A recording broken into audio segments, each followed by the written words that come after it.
오늘은 웨스트민스터 신앙고백서 제1장 9절과 10절을 고백하면서 그 뜻을 함께 배우겠습니다. 먼저 9절을 함께 고백합니다. 9절, 성경 해석의 무오한 준칙은 성경 자체입니다. 따라서 성경의 어떤 부분이 지닌 참되고 충만한 의미, 여러 의미가 아닌 단 하나의 의미에 관하여 의문이 생길 때에는 좀 더 분명하게 말하는 다른 구절들을 헤아려 깨달을 것입니다. 이제까지 우리가 살펴본 대로 우리의 신앙고백서는 맨 첫 장 제1장에서 성경에 대하여 고백하는데요, 가장 먼저 1절에서는 우리의 구원을 위해서 성경 말씀이 꼭 필요하다 하고 성경의 필요성을 말하고요, 이어 4절과 5절에서는 성경의 권위에 대해서 고백한 다음에 6절에서는 성신의 새로운 계시로든 사람의 전통으로든 성경에 아무것도 보탤 필요가 없이 이미 주신 성경만으로 충분하다 하고 성경의 충족성을 말합니다. 성경으로 충분하다, 그것입니다. 그리고 7절에서는 그 성경의 내용은 불분명하지 않고 명확하다 하고 성경의 명료성을 고백합니다. 그리고 오늘 살펴볼 이 9절에 들어와서는 이런 성경 말씀을 어떻게 해석할 것인가 하는 성경 해석의 원칙을 알려줍니다. 결론부터 말씀드리면 한마디로 성경 해석의 대원칙은 성경은 성경으로 푼다, 성경은 성경으로 해석한다, 그것입니다. 그런데 이 원칙은 얼마나 대단한 원칙인가 하면 여기 9절 맨 앞에서 천명하는 대로요, 무오한 준칙, 곧 오류가 없는 완전한 준칙입니다. 완벽한 원칙입니다.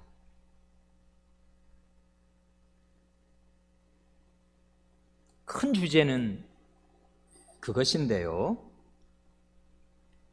나누어서 말씀드리자면 첫째로 왜, 무엇 때문에 성경 해석이 필요한 것입니까? 성경의 모든 내용이 자명하다면야 누구나 읽으면 그냥 다 알 테니까요, 구태여 해석을 하든지 설명을 할 필요가 없을 것입니다. 그렇지만은 우리가 지난주에 고백한 그 7절 맨 첫 부분에서 말하는 대로 성경의 모든 내용이 한결같이 자명한 것은 아니며 모든 사람에게 한결같이 명료한 것도 아닙니다. 여기 보면 두 가지 불분명한 것을 언급하지 않습니까? 뒤부터 보면 성경이 모든 사람에게 한결같이 명료한 것이 아니니까요, 잘 모르는 사람, 뭐가 뭔지 잘 모르는 사람은 잘 아는 사람에게 배워야 합니다.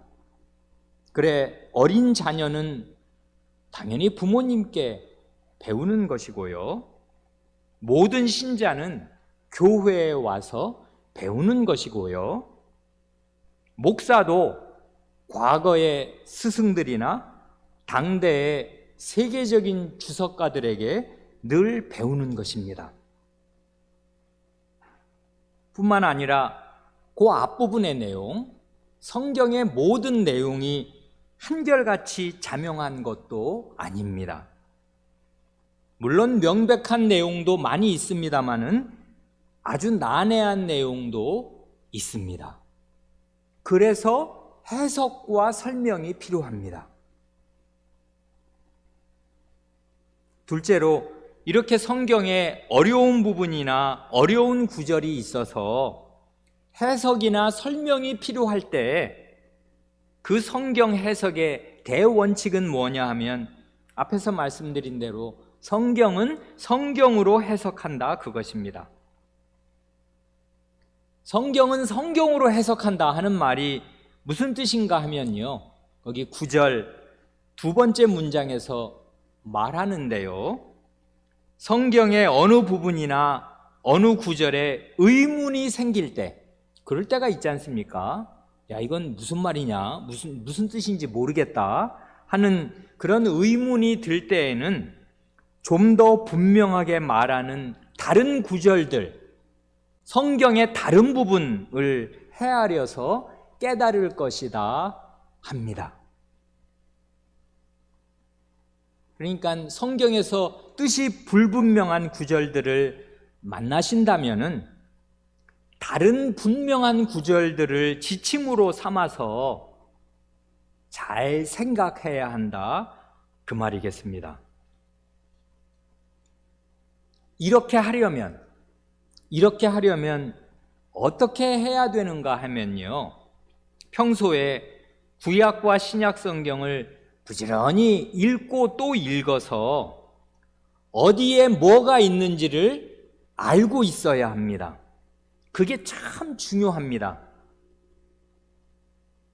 그래야 이 어렵고 어두운 부분에 빛을 비춰줄 구절이 성경 다른 곳 어디에 나오는가를 알 것입니다. 예를 들면 요즘에는 소용이 없는 말이 됐습니다만 옛날에는 이게 전기 공급이 좀 불안정해가지고요, 저 어렸을 때만 해도 전기가 나가는 때가 가끔 있었습니다. 집안에 갑자기 전기가 나가서 밤인데요, 텔레비도 꺼지고 집이 캄캄해집니다. 그러면 어떻게 해야 되냐면 촛불을 켜든지 그 프레시 랜턴을 켜야 되는데 말입니다.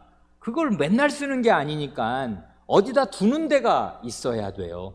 그런데 갑자기 집안이 정말 밤에 불이 나가면 캄캄해지는데요, 그러면 어디에 그 촛불 두었냐, 성냥불 어디 있으며 랜턴 어디 있냐, 그거 어디에 두었다는 거 대강 알고 있어야 더듬어 가서 그 불을 켤 수가 있단 말입니다. 요즘에는 다 소용없는 말이 되었습니다. 휴대폰 다 가지고 있고 키면 프레시 다 나오니까 말입니다. 이런 거 비슷하게요, 그 성경 어떤 부분은 자기 자신에게는 어둡단 말입니다. 그러면 이 어두운 부분을 비춰줄 랜턴 어디에 가야 구할 수 있나 하는 걸 자기가 알고 있어야지, 그걸 모르면 해결할 방법이 없다, 그 말입니다. 그래, 이게 성경은 성경으로 해석한다는 말이 뭘 뜻하는가를 가만히 생각하면 어떤 데 도달하게 되냐면요, 이 성경 66권은 이게 잘게 나누면은 창세기부터 요한계시록까지 66권으로 되어 있지 않습니까? 이 66권이 전체가 한 권의 책입니다. 이 사실을 잊으면 안 됩니다.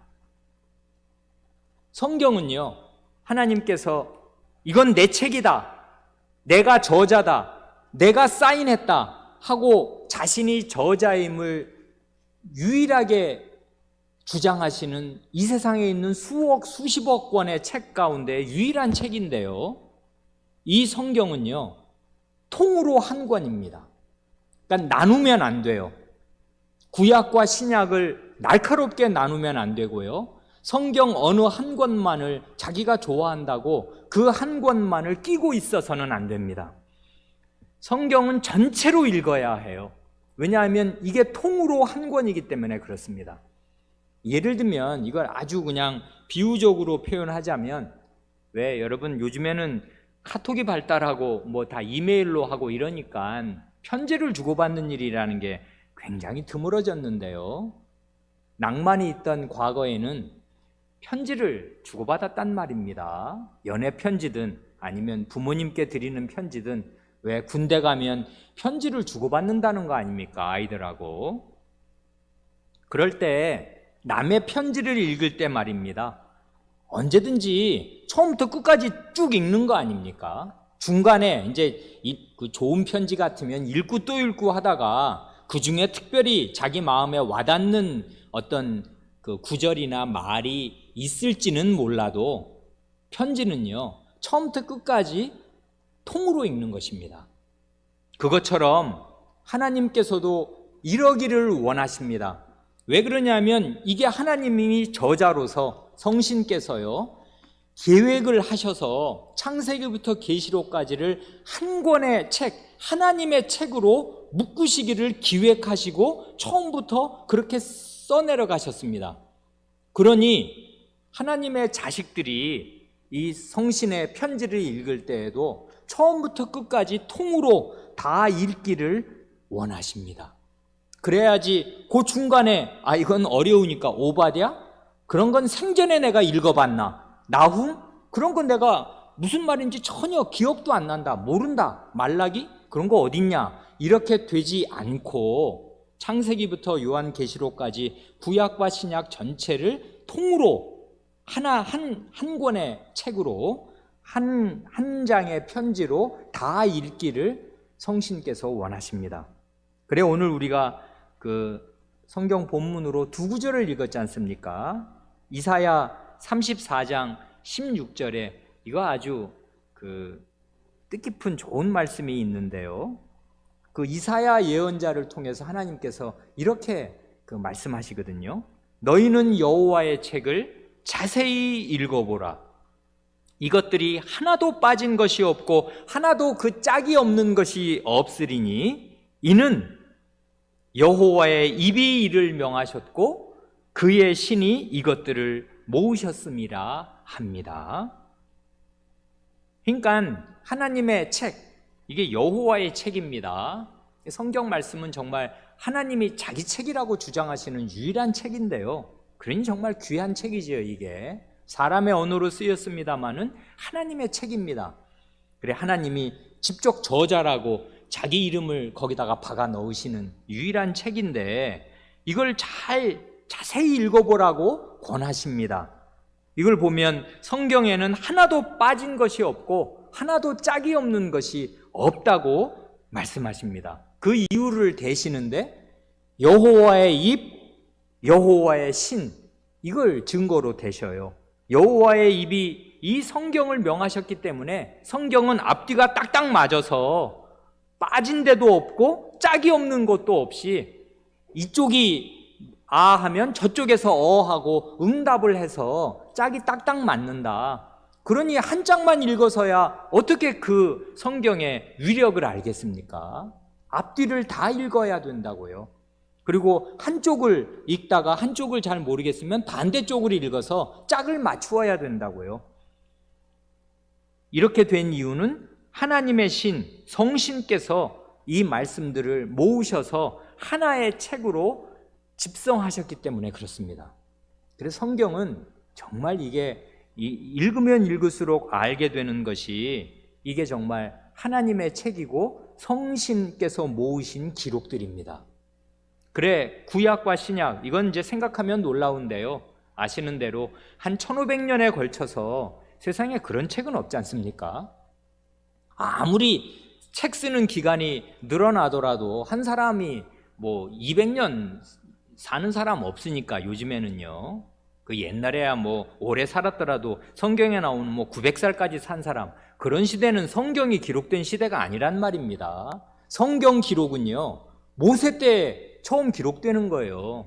그 창세기가 성경의 첫 책 아니에요. 지금부터 3500년 전입니다.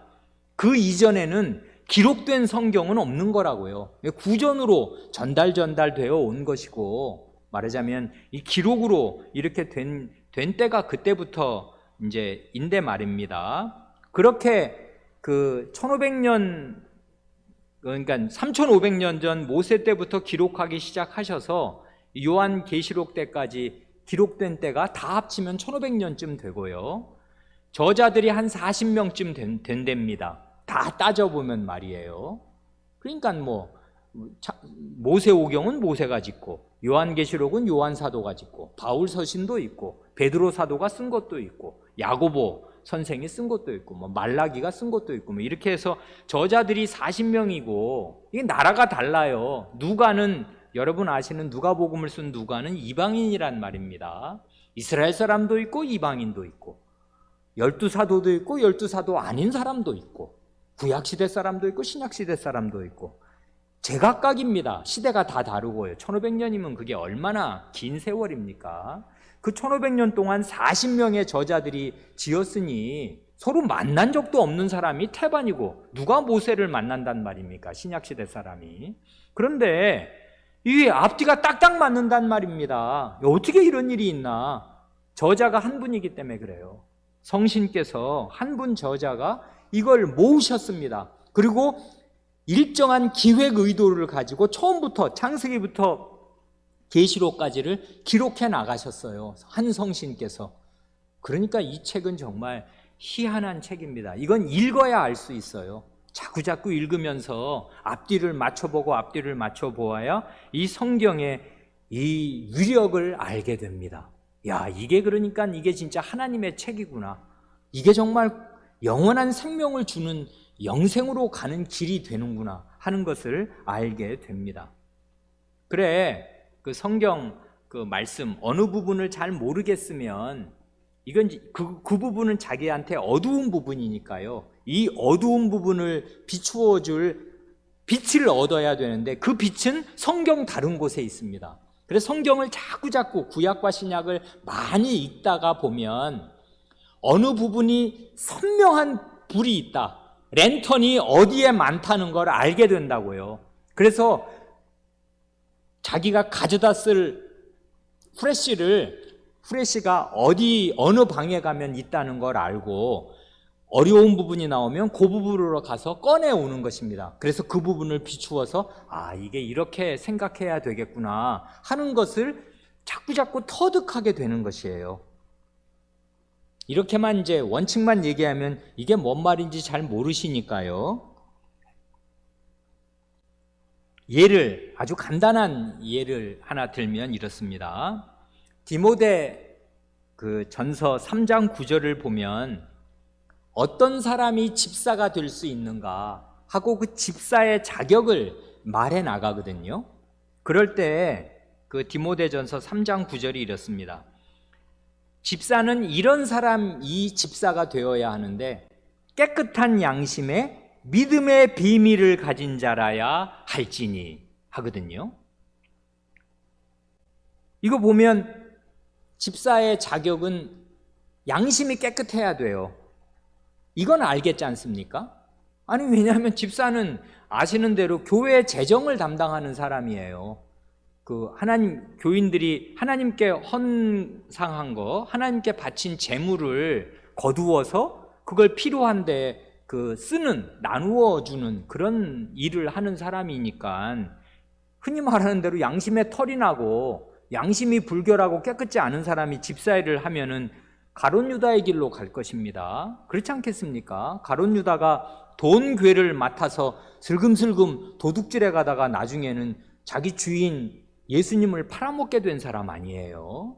그러니까 특별히 집사의 일을 할 사람은 양심이 깨끗해야 된다. 깨끗한 양심을 가진 사람이어야 된다. 그건 척 보면 초등학생이라도 알겠습니다. 그런데 그 다음 말은 이게 뭡니까? 믿음의 비밀을 가진 자라야 할지니. 아니, 깨끗한 양심은 알겠는데 믿음의 비밀은 뭐지? 믿음의 비밀? 웬 비밀? 무슨 비밀? 이게 진짜 비밀입니다. 나한테도 비밀이에요. 이게 뭔 말인지는 모르겠어요. 이러면 어떡하냐 그 말입니다. 이걸 모르고서야 무슨 집사가 되겠습니까? 집사가 되려는 자격에 깨끗한 양심과 믿음의 비밀이 있어야 된다는데, 아니, 믿음의 비밀이 뭐지?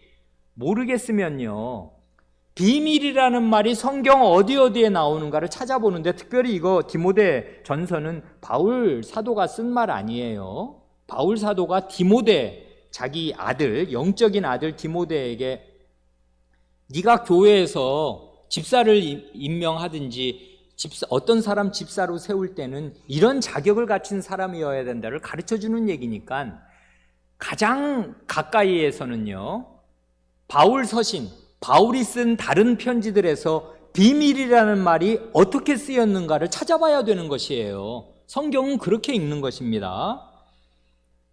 특별히요, 에베소서를 보면은 비밀이라는 말을 바울 사도가 아주 많이 씁니다.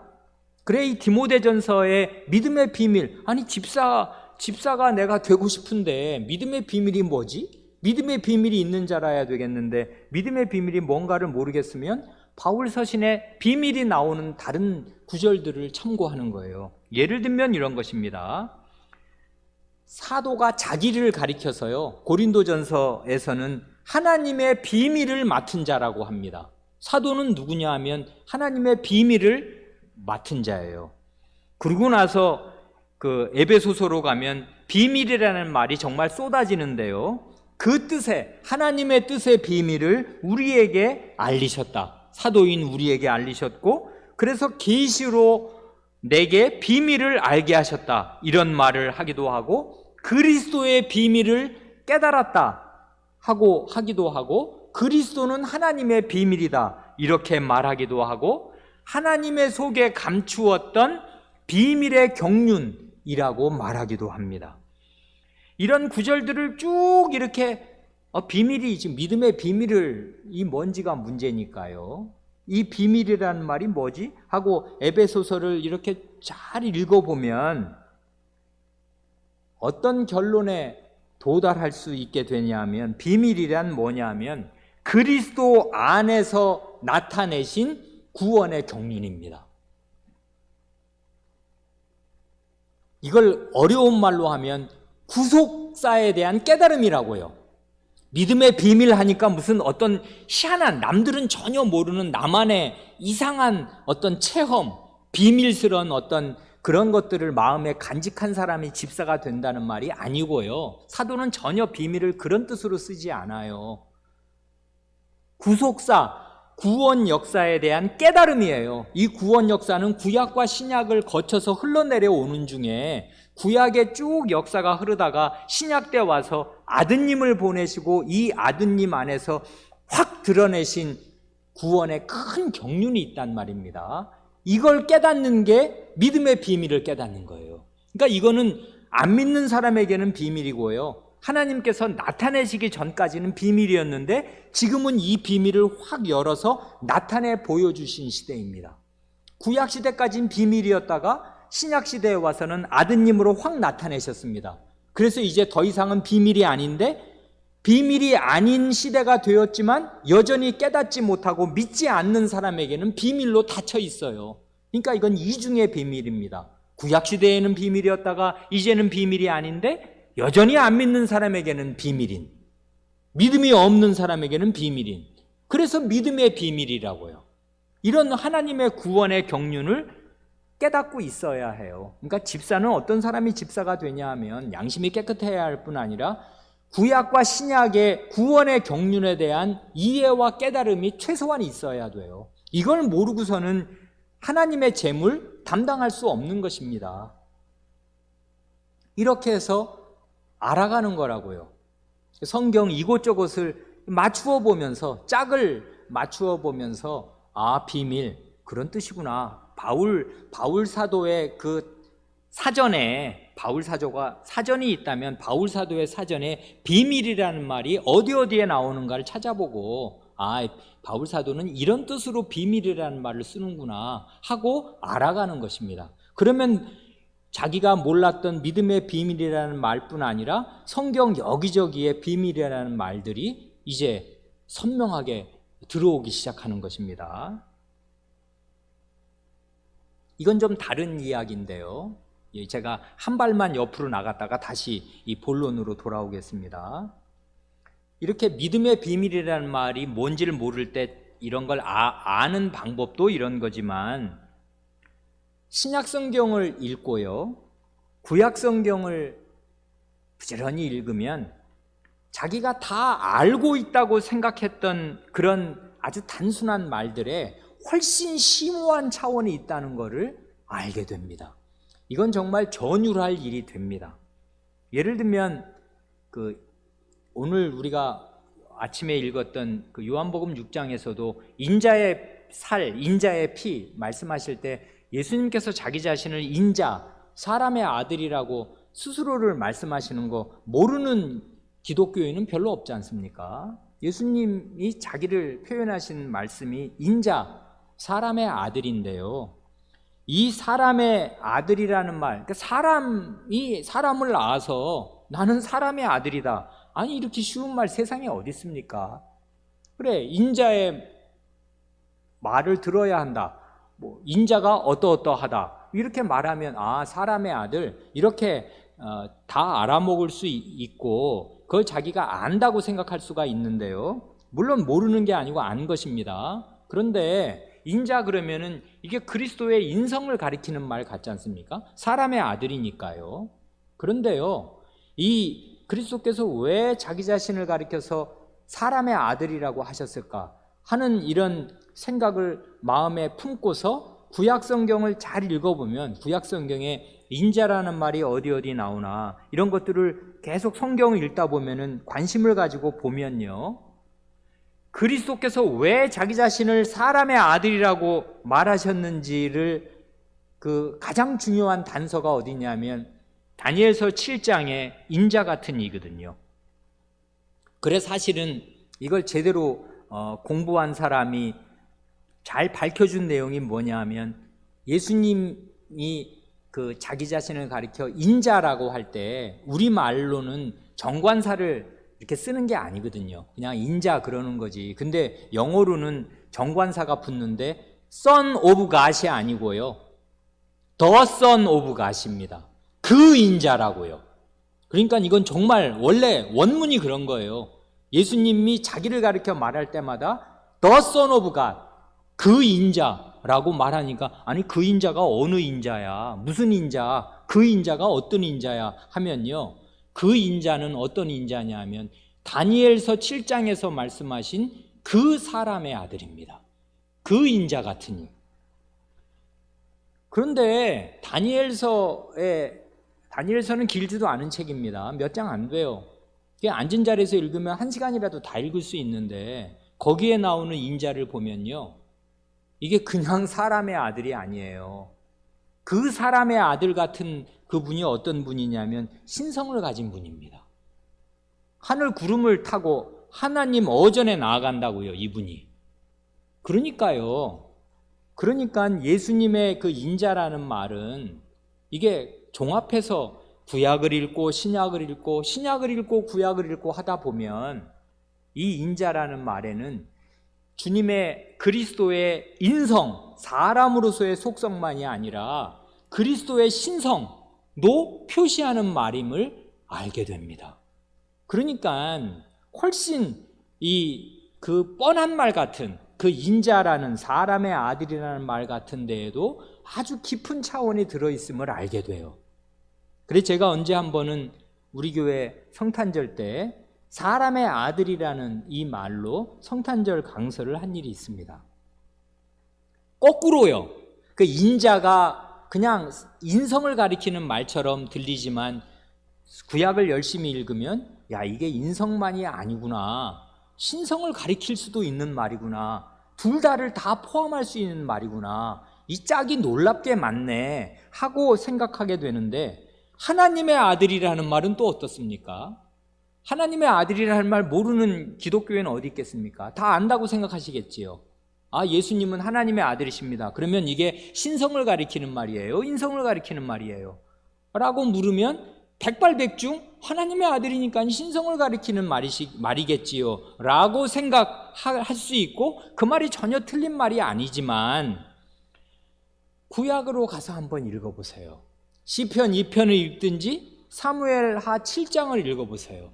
그러면 그게 하나님의 아들이라는 말, 하나님이 내가 너를 낳았다, 너는 내 아들이다 하는 게 그게 지금 신적인 존재를 가리켜서 그렇게 말씀하시나 사람을 가리켜서 그렇게 말씀하시나 인성을 가리키는 말이라고요.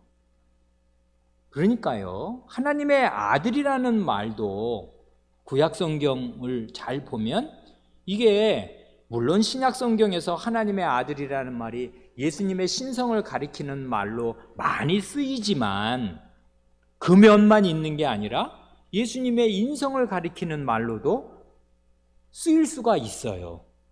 하나님 나라의 왕, 이스라엘의 왕을 가리키는 말이 하나님의 아들이라는 말이거든요. 그러니까요, 이게 그러니까 우리가 알고 있는 상식들이 성경을 잘 읽으면 왕왕 전복됩니다. 그래, 또 다른 차원, 아주 깊이 있는 차원이 있음을 알게 된다고요. 그래, 하나님 말씀은 정말 깊어요. 깊다고요. 그래, 읽고 또 읽고 읽고 또 읽고 하는 것입니다. 생각하고 또 생각하고, 이게 정말 그런가? 또 따져보고 그렇게 하는 것입니다. 9절은 그만큼 하면 이제 될 것 같은데, 여기 괄호 안에 들어있는 말 하나가 이게 의문을 가지실 수가 있어서 참고 삼아서 한 말씀만 더 드리고 넘어가려고 합니다. 여기 9절에 보면 괄호 안에 들어있는 말이 하나 있지요. 여기 성경의 어떤 부분이 지닌 참되고 충만한 의미에 의문이 들 때인데, 그 참되고 충만한 의미에 괄호가 달려 있네요. 여러 의미가 아닌 단 하나의 의미라 합니다. 이런 말을 왜 쓰는 거지? 아니, 성경의 어떤 구절에 참되고 충만한 의미는 여러 의미가 아니라 단 하나밖에 없다는 말인가? 그럼 성경 모든 구절은 딱 한 가지 뜻만을 가리킨다 그 말인가? 라고 이제 생각할 수가 있습니다. 이건 이제 너무 이 말 한마디에 집착하면 좋지 않은데요, 요건 설명을 좀 드리는 것이 좋을 것 같습니다. 여기 왜 성경의 의미, 참되고 충만한 의미는 여러 가지가 아니라 단 하나다 하고 왜 말하냐면요, 요거는 역사 배경이 있어요. 어떤 역사 배경이 있냐면 중세 때 말입니다. 이건 지금 종교개혁 시대의 열매로 이 웨스트민스터 신앙고백서가 나온 거지 않습니까? 이 종교개혁 시대 이전에 1000년을 지배했던 그 중세에는요, 중세 때 오랜 아주 강고한 전통이 있었는데, 그건 나쁜 전통 중에 하나였는데, 어떤 전통이 있었냐면 성경 모든 구절에요 4가지 의미가 있다고 생각했습니다. 중세 때는요. 그래, 그걸 찾아내려고 했어요. 이런 걸 이른바 그 사중적 해석이라고 합니다.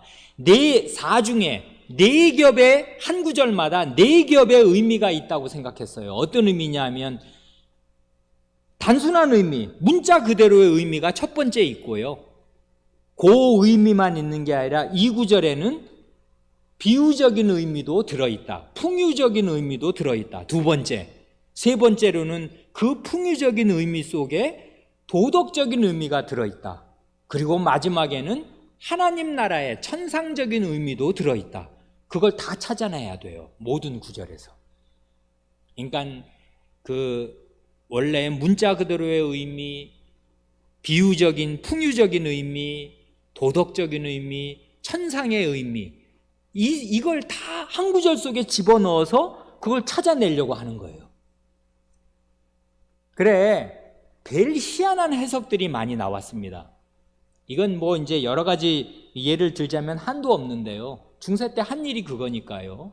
여기 누가복음 10장에 우리들도 잘 아는 그 선한 사마리아인의 비유 있지 않습니까?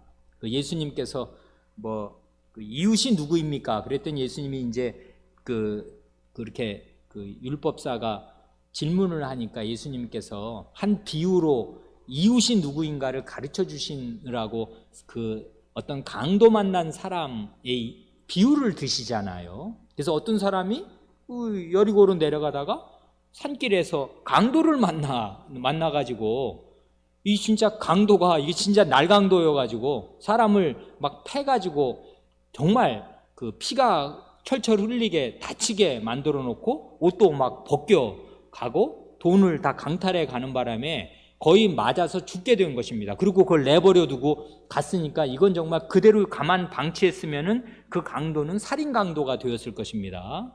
강도 만난 사람이 있는데 이제 세 사람이 지나가잖아요. 제사장이 지나가. 근데 보고 나서는 그냥 본체만 차하고 지나가. 레위인도 그러고 가는데 아니 하필 거기에 어떤 사마리아인이 지나가다가 강도 만난 사람을 보고는 어이구 이게 웬일이냐 해가지고 그 사람 거기다가 상처에다가, 옛날에는 상비약이 뭐냐 하면 기름하고 포도주를 가지고 다녀요. 그래서 그게 일종의 상비약입니다. 기름이 약성분이 있는 거, 거기 이제 그 살균도 해주고 그 상처를 이렇게 잘 아물게 해주는 성분이 있는 거 아실 것입니다. 그리고 포도주는 그 알코올이니까 거기 소독이 된단 말입니다. 그래 이제 상처에다가 그 포도주를 부어서 살균해주고 그 기름을 발라주고서 자기 짐승에 태워가지고 산길을 내려와서 주막에 가서 이제 거기서 치료를 더 해준 다음에 이튿날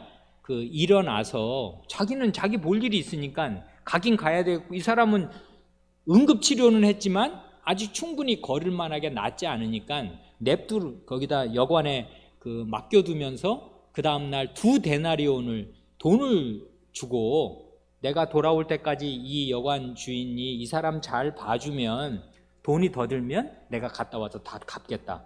아니 생전 모르는 사람인데 그런 친절을 이 사마리아인이 베풀었다. 그런 비유를 드신단 말입니다. 그랬더니 이 비유에 대해서 지금까지 내려온 지가 2000년이니까요 별의별 해석이 달라붙습니다. 예를 들면 그 강도는 누구냐 하면 사탄이랍니다. 왜냐하면 사람을 해치니까 말이에요. 그래, 제사장은 누구냐 하면 이 율법 담당하는 사람이라서 구약 율법은 소용이 없었다 이것입니다. 제사장은 보고 이 사람 강도 만난 사람은 우리 자신인데, 우리 같은 죄인들인데 이 사탄이 그냥 우리를 망신창이로 만들어놔서 우리는 다 피 흘리고 쓰러져 있는데 구약의 율법은 우리에게 아무 소용이 없었다. 그런데 이 사마리아 사람이 왔는데 이게 누구냐면 예수님이다. 그런데 예수님이 우리를 싣고 가서 어디다가 맡겨두었다. 그게 어디냐 하면 교회, 주막은 교회다. 맡겼다. 기름과 포도주는 뭐냐? 이건 성찬이다. 포도주가 나오지 않냐? 그러고 나서 이 어거스틴 선생 같은 분도 말입니다. 그게 교회 1500년의 선생인데 그런 분도 나중에 아침에 일어나서 이 선한 사마리아인이 데나리온 2를 여관 주인에게 맡기는데 이 2데나리온은 이건 2개 구약과 신약이다. 뭐 이렇게 설명을 하고 해석을 하는 것입니다. 이게 다 엉터리 같은 해석인데 말입니다. 과거에 몇백 년 동안은 이런저런 해석들이 먹혔습니다. 이게 은혜롭지 않습니까? 말이 돼요. 그리고 특별히 들어서 뭐 해둘 게 별로 없어요. 구약과 신약을 주어서 이걸 열심히 이걸 사용하라고 주었더니 구약 성경, 신약 성경 열심히 읽으라니 뭐 무슨 해가 되는 말이겠습니까만은 이 비유를 제대로 해석하는 그런 해석과는 아주 멀고요. 이걸 굉장히 비유적으로 이 비유인데 비유가 뭘 말하는가? 이건 그야말로 낯선 사람에게 친절을 베풀어라. 그 한마디를 주님이 하시기 위해서 이 비유를 만드신 거거든요. 그래서 그냥 그런데 알아듣기 쉽게 이렇게 하시느라고 이런저런 예를 드신 것인데 여기 비유의 모든 부분에 의미를 집어넣어서 문자적인 의미는 알아듣겠는데 그건 그러면 무슨 뜻일 거냐 집어넣고 도덕적으로는 뭐냐, 천상의 의미는 뭐냐 이런 걸 다 거기다가 밀어 넣어서 이 교인들한테 설명을 하니까 뭘 잘 모르는 교인들은 들을 때 중세 때는 말입니다. 진짜 은혜스럽네 하고 그렇게 심오한 뜻이 있었어? 그렇던 것입니다. 그런 건 다 허구다 그것입니다. 그렇게 보는 거 아니다. 중세 시대 때처럼 그렇게 뭐 이런저런 4가지 의미를 한 구절마다 다 찾아내는 거 그런 거 쓸데없는 짓 하지 말고 원래 문자 그대로의 의미 하나만 단일한 의미 하나만 있는 것이다. 이 종교개혁 시대 때 그렇게 말한 것이에요. 그러니까 이거는 하나의 의미가 있다고 그래서 그 하나의 의미가 얼마나 깊이가 있는지 얼마나 많은 상황에 적용될 수 있는지 이런 걸 다 배제하는 그런 말이 아니고 중세 때 사중적인 해석 그 한 구절에 대해서 네 가지 의미를 다 부여하려고 했던 그런 불필요한 그런 해석을 물리치면서 그 한 구절에는 의미 하나를 말씀하는 거지. 그 문자적이고 그 중요한 그 말씀 그 하나를 잘 알아들으면 되는 것이다 하는 뜻으로 지금 말씀한 것입니다. 그렇게 이해하시면 될 것입니다. 9절은 그만큼 하고요. 그 다음 10절을 함께 고백합니다. 10절, 신앙상의 모든 논쟁을 판가름하고 또 모든 교회 회의의 결정들과 고대 저술가들의 견해와 사람들의 교훈과 사사로운 영들을 심사하며 우리가 그 판결에 의지하여야 할 최고의 재판장은 오직 성경 안에서 말씀하시는 성신님밖에 없습니다. 10절은 어떤 상황에 처하든요, 그 모든 상황을 판단할 최고의 기준이 있고 최고의 재판장이 있다고 말합니다. 최고의 재판장은 누구신가 하면 오직 성경 안에서 말씀하시는 성신 하나님, 그분이십니다.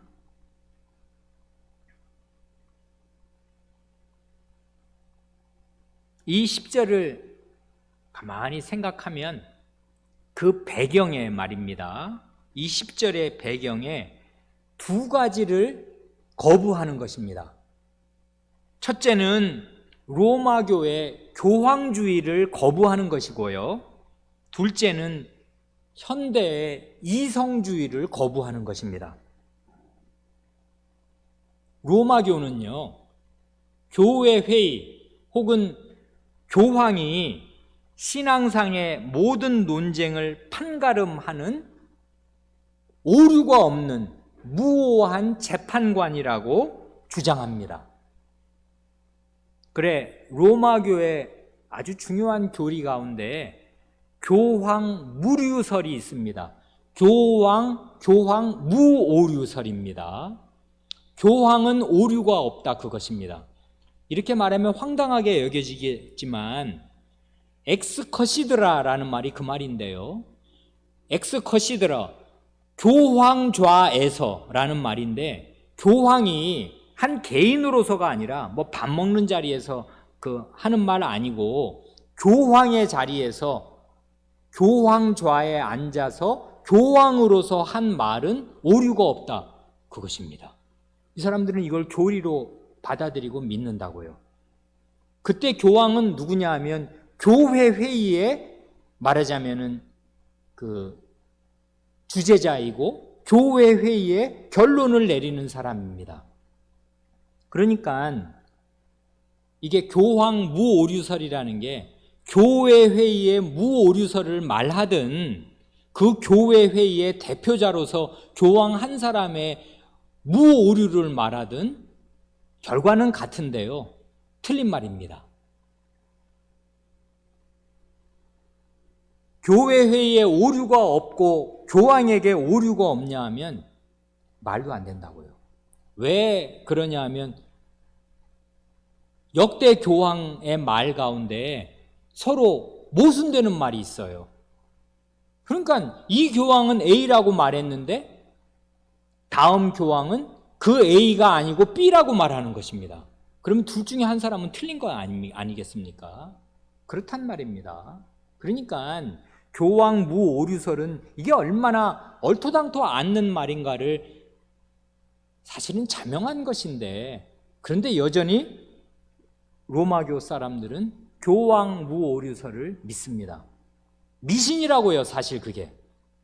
그러니까요, 여기 보면 로마 교황주의는 이게 정말 뿌리 깊어서 언젠가도 말씀드렸듯이 전 세계 사람들 가운데 로마교 신자가 훨씬 더 많습니다. 그런 사람들의 그 믿음의 핵이 교황에 대한 존중인데, 그 교황이 누군가 하면 오류가 없는 교황의 자리에서 하는 말에는 오류가 없어서, 그래서 이 로마교 그 신조들은 변하지가 않아요. 똑같거든요.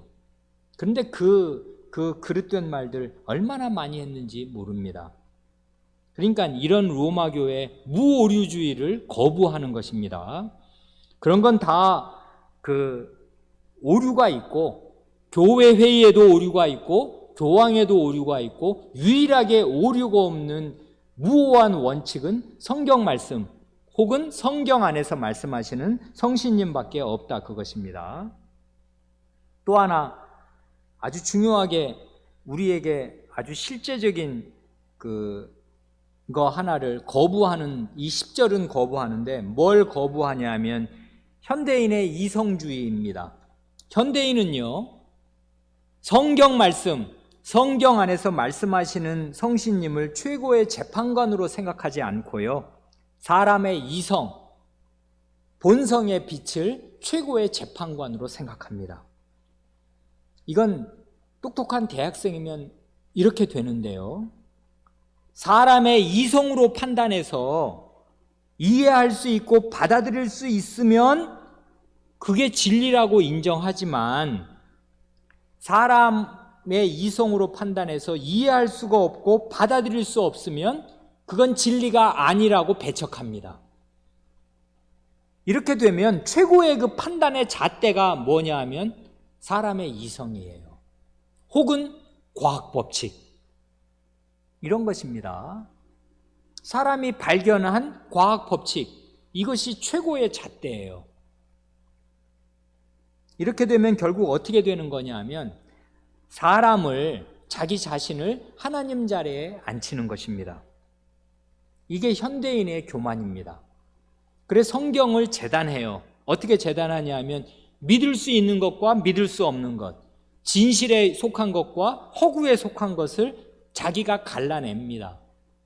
처녀가 아기를 가진다, 동정녀 탄생, 그건 말도 안 되는, 그러니까 생식의 기본기도 모르는, 정자와 난자의 수정 자체를 모르는, 뭐 단성생식, 아메바도 아니고 그게 무슨 말도 안 되는 소리냐라고 생각한단 말입니다.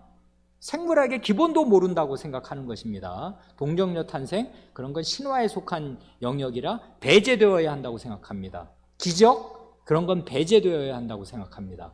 왜 그러냐면 이성을 잣대로 놓고서 성경을 재는 것이에요. 자기가 하나님 자리에 앉아서 하나님의 말씀을 이렇게 저렇게 재단해서 갈라내는 것입니다. 10절은 그것을 거부합니다. 최고의 재판장은 오직 성경 안에서 말씀하시는 성신님입니다.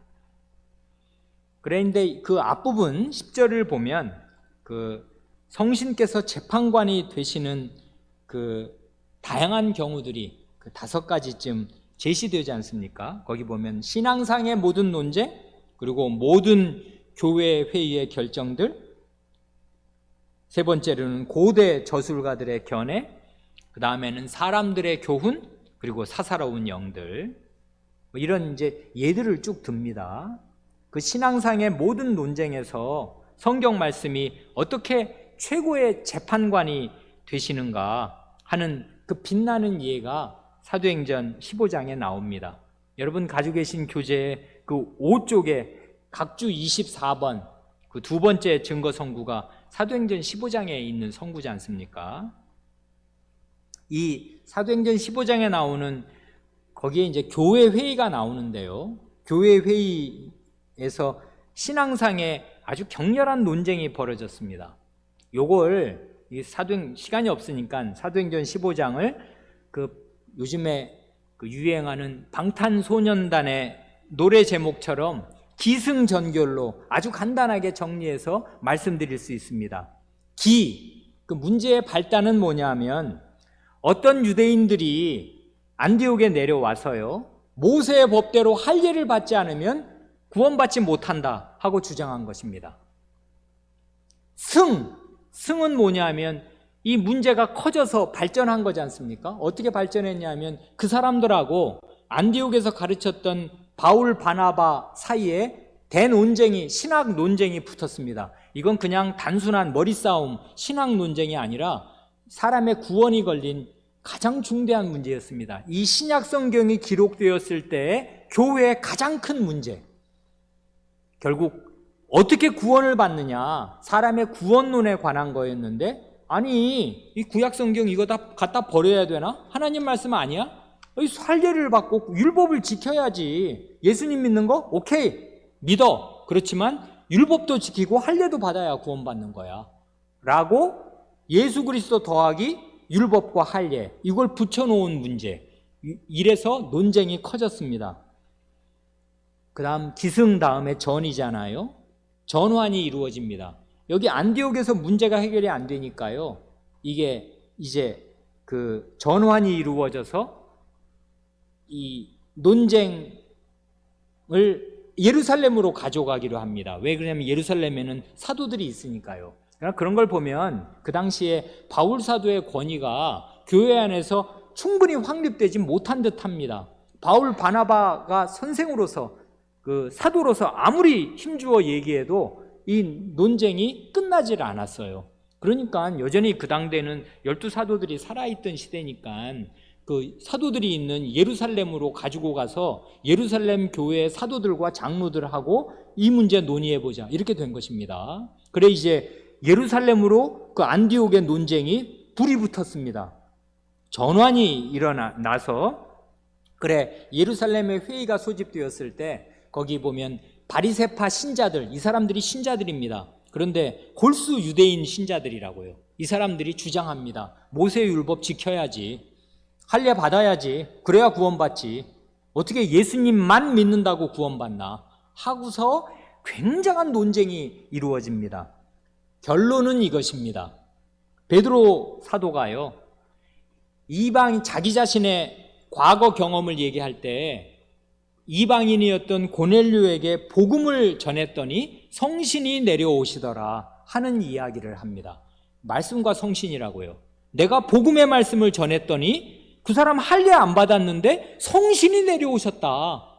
그거 내가 보았고 증언한다. 또 바울과 바나바가 자기들이, 하나님께서 자기들을 쓰셔서 할례 받지 않은 이방인들 사이에 얼마나 많은 신자들을 만들어내셨는가 하는 그 표적과 기사들을 쭉 이야기합니다. 마지막이 이것입니다. 거기 이런 그 두 주요한 증언들이 교회 회의에서 발표되고 난 뒤에 장로 야고보가 구약 성경 아모스서를 인용한다고요. 아모스서 9장 11, 12절을 인용해서 이 논쟁을 종료시킨다고요. 구약 성경 아모스 예언자가 이방인들도 하나님의 백성이 될 것을 예언했는데 그 예언이 오늘 우리 시대에 이렇게 이루어진 것을 우리 형제 시몬 베드로도 말하고 이 바울 바나바 형제가 말했다. 구약의 예언은 틀림없는데 이 예언이 우리 시대에 이런 방식으로 이루어졌다 해서 이 격렬했던 신앙 논쟁이 종결된다고요. 어떻게 해요? 성경 말씀의 권위와 성신께서 내려오신 이 일로 종결됩니다. 이런 거라고요.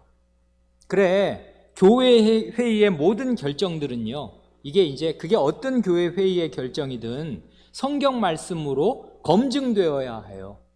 그래, 교회 회의의 결정 가운데 하나가 우리가 지금 이제 배우고 있고 고백하는 신앙 고백서들이기도 하거든요. 그래, 신앙 고백서들은 그 자체가 성경 말씀은 아니니까요. 어느 고백서든 성경 말씀으로 검증되어야 마땅하고요. 모든 교회 회의는 성경 말씀으로, 이 성경 말씀을 표준으로 해서 따져보아야 합니다. 그냥 교회 회의의 결정이라고 해서 다 받으면 안 됩니다. 그러나 성경 말씀에 위배되지 않는 한 교회 회의의 결정은 구속력을 가집니다. 왜 그러냐 하면 성경 말씀을 가지고서 틀렸다 이렇게 명백하게 입증하면야 그런 교회 회의의 결정도 받아들일 수 없는 거지만, 교회 회의를 할 때는 언제든지 성경 말씀대로 하려고 그 성경 말씀을 따라서 무슨 결정을 내리는 것이니까 성경 말씀에 위배되었다는 것이 입증되지 않는 한 교회 회의의 결정을 따라야 하는 것이지만, 그러나 교회 회의가 궁극적으로 권위를 갖는 것은 성경 말씀에 합당하기 때문이에요. 성경 말씀이 말하자면 최고의 권위입니다. 고대 저술가들의 견해란 뭘 말하냐 하면 어거스틴 선생이나 고대 교부들 같은 그런 훌륭한 분들의 책 같은 거 말하는 것입니다. 이건 칼빈 선생의 아주 빛나는 예가 있는데요. 그 기독교 강요를 쭉 읽어보시면 그게 꽤 길고 읽기 어려운 책이지만 그게 고전 중에 고전 아니에요. 500년 전에 나온 정말 그 기독교의 고전이란 말입니다. 그 기독교 강요를 읽어보면 그 칼빈 선생보다 어거스틴 선생은 1100년 전 사람이거든요. 칼빈 선생은 16세기고 그 1100년 전에 그 4세기 때 이제 살았던 분이니까 이 1100년 전에 어거스틴 선생을 아주 자기 앞에 있는 스승처럼 얼마나 친근하게 그 거룩한 분이라고 하면서 얼마나 많이 자기 책에 인용하는지 몰라요. 어거스틴 선생은 그 1100년 동안 중세 전체를 말하자면 지배했던 대스승이었습니다. 그래서 로마교 사람이나 칼빈 선생이나 어거스틴 선생의 권위를 인정하는 데는 아무 이의가 없었어요. 그래서 그 어거스틴 선생을 이 칼빈 선생이 많이도 인용하는데요. 중간중간을 보면 아주 놀라운 일이 있습니다. 어거스틴 선생을 굉장히 친근하게 여기고 자기 신앙의 아버지처럼 여겨서 많이 인용하지만 군데군데에 하나님의 말씀을 근거로 해서 어거스틴 선생의 부족한 점이나 잘못 가르친 것을 지적한 것들이 군데군데 여럿 나옵니다. 그러니까 칼빈 선생은 정말 대단한 분이에요. 왜 대단한 분이냐면 하나님 말씀만을 철칙으로 붙들었습니다. 어거스틴 선생에 대한 존경심 당연히 있었고 그 당시 그 중세 말기니까요. 어거스틴 선생의 권위가 얼마나 하늘을 찔렀는가를 모르는 사람이 아니고 이 로마교와는 그때 서로 죽고 죽이는 전쟁을 벌이는 때였는데도 그 로마교 사람들이 어거스틴 선생을 얼마나 중시하는가를 다 알면서도요. 어거스틴 선생의 말 중에 하나님 말씀에 못 미치는 거, 틀리는 게 있으면 그걸 딱딱 지적합니다.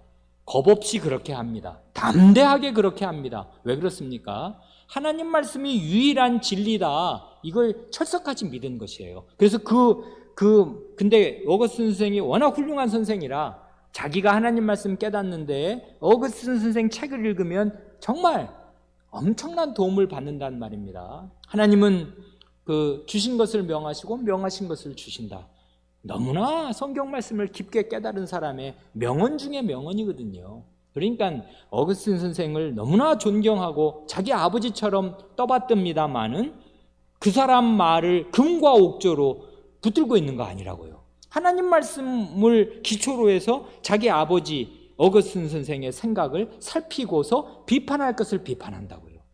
그래 고대 저술가들의 견해를 판단하는 유일한 잣대가 성경 말씀입니다. 그러니 거기 사람들의 교훈과 사사로운 영들을 판단하는 데에서 성경 말씀이 기준이 되는 것은 더 두말할 나위도 없습니다. 여기 신약 성경이 완성되고 난 이후 시대에 무슨 성경의 성신의 새로운 계시를 받았다고 주장하는 사람들이 왕왕 나오지 않습니까? 우리 시대에도 나오고요. 2000년 내내 있었습니다. 100% 거짓말입니다. 신약 성경이 완성되고 난 뒤에는 성신께서 어떤 새로운 계시도 내려주신 일 없습니다. 왜냐하면 완전한 계시가 이미 완성되었기에 더 이상의 계시는 필요 없습니다. 그래서 더 이상의 계시를 내려주지 않는데 다른 복음은 없고 완성된 복음에 보탤 것은 손톱만큼도 없는데 자기가 무슨 성신의 새로운 계시를 받았다 하는 것 새빨간 거짓말입니다. 완전한 거짓말입니다. 그런 것은 그냥 무시하면 됩니다. 다만 이렇게는 말할 수 있겠습니다. 성신께서 내 마음을 조명해 주셔서 성경 말씀을 깨닫게 해주시고 확실히 믿게 해주셨다. 아니 이건 정말 성경적인 말이고요. 성신께서 하시고 싶은 일이 바로 그것입니다. 이미 당신이 완성해 놓으신 이 성경 말씀을 깨닫게 하여 주시는 것, 빛을 비추어 주셔서 조명하여 주셔서 성경 말씀을 깨닫게 해주시는 것, 그것입니다. 한 말씀을 드리고 말씀을 마칩니다. 맨 마지막에 성경 안에서 말씀하시는 성신님, 이 말씀이, 이 구절, 이 표현이 너무나 매력 있고 좋습니다. 성경 안에서 말씀하시는 성신님. 두 가지를 말하지 않습니까? 말씀과 성신인데요, 성경만을 얘기하지도 않고 성신만을 얘기하지도 않아요. 이 두 가지의 이 연결과 균형, 이걸 딱 붙잡고 있는 것입니다. 그러니까 성경만을 강조해서요, 기독교는 체계, 어떤 의미에서 기독교는 체계 종교, 성경체계 종교니까요, 성경책이 없으면 기독교는 다 무너지는 거란 말입니다. 그래, 기독교는 체계 종교라는 말을 오해해서 하나님께서 우리에게 이 생명이 없는 차가운 책 한 권을 그냥 던져주시고 만 것으로 생각해서는 안 됩니다. 그게 아니고요, 살아계신 하나님, 이 성경을 친히 기록하신 성신 하나님께서 성경 말씀 안에서 계속 말씀하고 계셔요. 그래, 이걸 사람의 표현으로 어떻게 표현하면 좋을지 모르겠는데, 성경은 성신은 신이시니까 신격이라고 해야 될 텐데, 그냥 우리말 알아듣기 좋게 인격, 성신이 인격이라면 신격이시니까 격이 있는 존재자란 말입니다. 그러니까 이 차가운 무슨 책, 옛날에 기록된 책을 읽는다 생각할 것이 아니고, 살아계신 성신께서 이 말씀, 자신이 친히 기록해 놓으신 이 말씀 안에서 계속 말씀하신다 하고 그 성신의 음성을 들어야 해요. 바울 사도가요, 성경을 바로 이런 식으로 읽습니다. 성신의 말씀으로 읽는다고요. 이런 태도가 굉장히 중요한데, 교재 5쪽에 거기 각주 25번, 사도행전 28장 25절이 바로 그 말씀 아니에요? 거기 23절, 사도행전 맨 마지막 장인데요, 이게 아주 인상 깊은데, 사도행전 28장 23절부터 그 몇 절을 읽으면 이렇습니다. 이게 맨 이제 끝에 된 일인데, 저희가 유대인들이 말입니다, 로마에 있는 유대 사람들이 저희가 일자를 정하고 날을 정하고 맨날 며칠 날 만납시다 해가지고 바울 사도의 우고하는 집, 이게 이미 가택연금 상태지 않습니까? 감옥은 아니고 여기서 나가면 안 된다. 그렇지만 아무나 출입은 할 수 있다. 이래서 이제 가택연금 상태로 사도가 있었는데, 바울 사도의 우고하는 집에 많이 오니 바울이 아침부터 저녁까지 강론하여 하나님 나라를 증거하고, 그 다음 말, 모세의 율법과 선지자의 말을 가지고 예수의 일로 권하더라. 이건 구약 성경이지 않습니까? 모세의 율법, 선지자의 말, 구약 성경을 가지고서 하나님 나라를 증거하면서 예수의 일로 권했다. 한마디 한마디가 의미심장한데요, 길게 말씀드리지 못합니다. 24절, 그 말을 믿는 사람도 있고 믿지 아니하는 사람도 있어 서로 맞지 아니하여 흩어질 때 바울이 한 말로 일러 가로되, 그 말이, 그 다음 말이 중요한 건데, 성신이 선지자 이사야로 너희 조상들에게 말씀하신 것이 옳도다. 일러스되 이 백성에게 가서 말하기를 너희가 듣기는 들어도 도무지 깨닫지 못하며 보기는 보아도 도무지 알지 못하는도다 등등등. 바울 사도가 뭘 합니까? 바울 사도는 성경 어떻게 읽습니까? 이사야를 지금 읽고 있는데요, 이사야서에 이런 말씀이 있다 하고 그냥 인용하는 것이 아닙니다. 뭐라고 인용하냐면, 성신께서 선지자 이사야로 너희 조상들에게 말씀하셨는데 그 말씀이 참 옳구나 하면서 이사야서를 인용한다고요. 이사야서를 바울 사도는 어떻게 이해하고 있는 것입니까? 성신 하나님의 말씀으로 이해하고 있는 것이에요. 우리가 이렇게 읽어야 해요. 구약 모든 말씀이 다 이렇습니다. 성신께서 지금 말씀하고 계세요. 성신은 하나님 아니셔요. 그래, 정말 성경이 하나님의 말씀인데, 왜 성경이 하나님의 말씀이냐면, 살아계신 성신께서 이 성경을 읽고 들을 때마다 계속 육성으로 말씀하고 계셔요. 그래, 이게 정말 성신의 말씀입니다. 요한 사도, 이 바울 사도만 이러는 게 아니라요, 요한 사도가 바로 이런 방식으로 마지막 성경인 계시록을 기록합니다. 거기 계시록 1장 1, 2절을 보면 이렇거든요. 예수 그리스도의 계시라. 그러니까 요한계시록은 예수 그리스도의 말씀입니다. 그런데 그 다음을 보면 하나님의 말씀이라고도 말합니다. 이는 하나님이 그에게 주사, 예수 그리스도에게 주사 반드시 속히 될 일을 그 종들에게 보이시려고 그 천사를 그 종 요한에게 보내어 지시하신 것이라. 요한은 하나님의 말씀과 예수 그리스도의 증거, 곧 자기의 본 것을 다 증거하였느니라. 그러니까 요한계시록은 예수 그리스도의 계시이고요, 하나님이 하신 말씀이어서 요한은 그 하나님의 말씀과 예수 그리스도의 말씀을 증언하였습니다. 그런데 요한이 그 예수 그리스도의 말씀과 하나님의 말씀을 듣고 이 소아시아 7교회에 편지를 써서 보내거든요. 그런데 그 7교회 모두 맨 마지막에 덧붙이는 아주 인상적인 말이 있습니다. 자기가 지금 편지를 써서 7교회에 붙이는 거거든요. 요한계시록을 써서. 그랬는데 그 7교회마다 7번 내내 한 번도 빠뜨리지 않는 말이 뭐냐면 오늘 우리가 읽은 그 말씀입니다. 귀 있는 자는 성신이 교회들에게 하시는 말씀을 들을지어다. 반드시 이 말로 말하고 끝나거든요. 자기가 예수님의 말씀을 받았고 하나님의 말씀을 받아서 글로 써서 전하는데, 그래서 편지를 보내는데 이 편지는 뭐냐면 성신이 교회들에게 하시는 말씀입니다. 그러니까 성경 안에서 말씀하시는 성신님, 바로 그것입니다.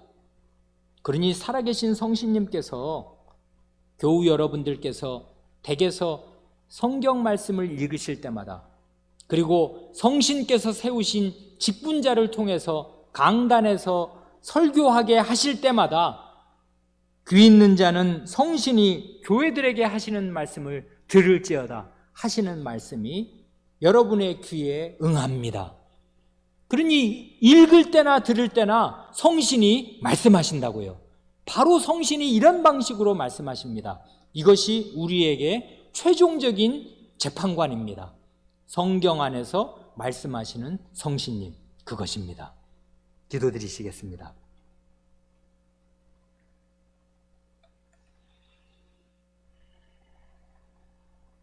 하나님 아버지, 저희에게 하나님 자식 대접을 하여 주셔서 자식은 늘 부모의 말씀을 듣고 성장하듯이 살아계신 하나님의 말씀, 영생의 말씀, 진리의 말씀, 빛이신 말씀을 듣게 하여 주십니다. 성신님께서 하나님으로서 구약과 신약 모든 말씀을 기록하여 주셨을 뿐만 아니라 그 성신님께서 그리스도의 신, 하나님의 신으로서 각 신자 안에 오셔서 기록된 말씀을 읽을 때마다 이게 내 말이니라 하고 친히 저희 마음에 도장을 찍어주시고 자신의 말씀을 육성으로 하여 주시니 저희가 차가운 책을 읽는 것이 아니요 따뜻한 하나님의 음성을 늘 듣고 읽사옵니다. 그러므로 저희가 어떤 마음으로 성경 말씀을 대하여야 할지 알려주시고 성신 하나님께서 성경 말씀 안에서 말씀하시는 음성을 계속 들을 수 있게 하여 주시기를 구합니다. 그러므로 저희가 이 세상에 있을 때 한 사람도 소외되는 사람이 없이 늘 하나님의 말씀을 들으며 영생의 길로 영광에서 영광으로 믿음에서 믿음으로 빛에서 빛으로 점점 더 나아가게 하여 주시기를 구합니다. 듣는 말씀과 읽는 말씀이 통합되게 하시고 균형을 이루게 하셔서 귀로만 듣지 않게 하시고 또한 눈으로만 읽지 않게 하시며 눈으로 읽고 귀로 듣게 하셔서 저희 안에서 성경 안에서 말씀하시는 성신님의 음성을 계속 듣고 읽을 수 있게 하여 주시기를 구합니다. 우리 구주 예수님의 이름으로 기도합니다. 아멘.